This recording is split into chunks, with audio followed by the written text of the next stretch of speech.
Welcome everyone. In today's video, we're going to see how to clean your data using some basic but really helpful features in Power Query. If you enjoy this video, don't forget to give it a like and subscribe for more videos like this. All right, let's begin. First, let's open Power Query. Go to the Data tab, and in the Get Data section, click on Launch Power Query Editor. Then click on New Source, go to File, and choose Text or CSV. Now select the text file you want to work with and press Import. The file we're using has 101 rows, and it's separated by commas, which is pretty standard for text or CSV files. Press OK to load the data into Power Query, and now we're ready to start cleaning. The first thing we'll do is delete the first row.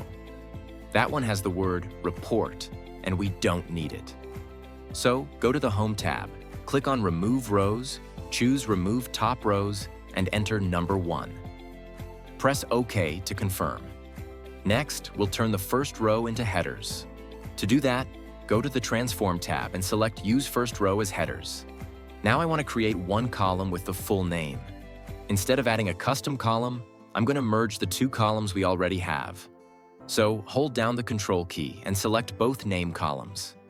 Then right-click and choose Merge Columns. For the separator, choose Space and name the new column full name. If you look at the email column, you'll see that some of the emails have capital letters. I'd like them all to be lowercase.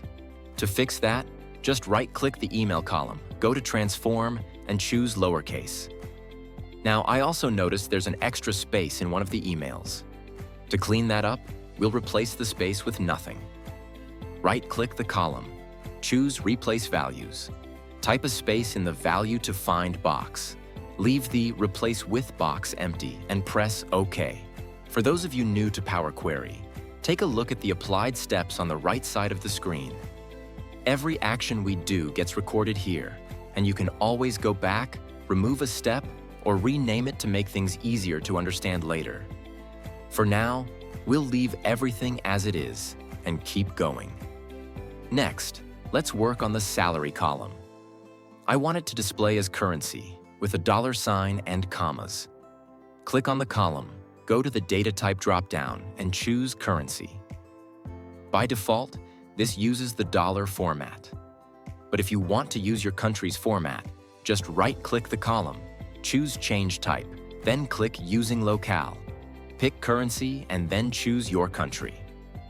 In my case, I'll leave it as it is. Now let's move on to the phone numbers. What I want to do here is split each phone number into two parts, the prefix and the number itself. We'll do this in 3 simple steps. First, we'll grab the prefix using Column from Examples. So head over to the Add Column tab, click on Column from Examples, and start typing the prefix, for example, +44. Power Query should instantly recognize the pattern and apply it to the entire column. Next, we'll prepare to extract the number itself. Before we do that, let's arrange things so the prefix is sitting neatly to the left of the phone number. Once that's done, select the phone number column, go to the Add Column tab, choose Extract, and then pick Text after delimiter. Here, we just type a space, no need for quotation marks, and press OK. Finally, we can use Column from Examples again, but this time to pull out only the phone number, leaving the country code behind. Just start typing the number. Power Query will figure it out, and once it looks right, press OK. Now let's name the column as Phone Number. Once that's done, we can finally delete the old column by just right-clicking and choosing Remove. Before we finish, I want to calculate how long each employee has been working at the company. First, make sure the Join Date column is set to the Date format. To do this, right-click the Join Date column, go to Change Type, and then select Date/Time.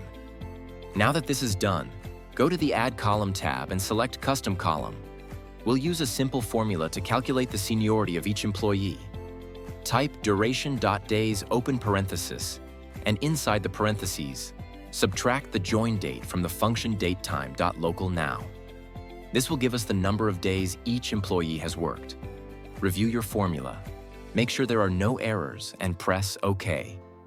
For the final step, to show this in years instead of days, go to the Transform tab, select Standard, and divide the value by 365. Then, Round the number to one decimal place using the rounding option. Now you'll see roughly how many years each employee has been at the company. You can remove the column showing days if you don't need it anymore. And that's it. When everything looks good, go to the Home tab, click Close and Load, and your clean data will be ready for analysis. That's it for today. If you liked this video, don't forget to like and subscribe for more videos like this. Thank you for supporting this channel.